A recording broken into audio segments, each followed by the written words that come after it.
Guys, sa mga music lover natin na naghahanap ng affordable and kahon na medyo compact, ito review natin tong Neems kahon. Yan.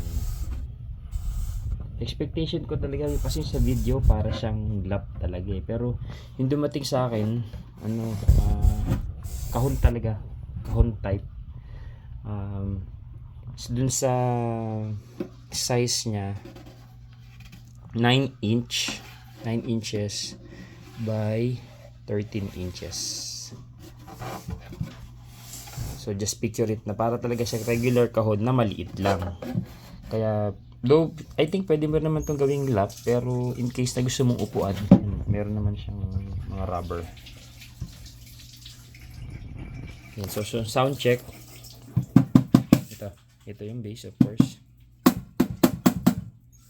I think for the purpose ng kahon, magagawa niya. Ito, isa kasi ginagawa nito parang tambourine. Yan. Pero ito base,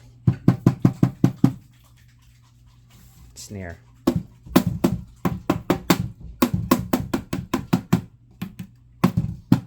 Tapos kung gusto mong lagyan ng mic, yan yung butas niya.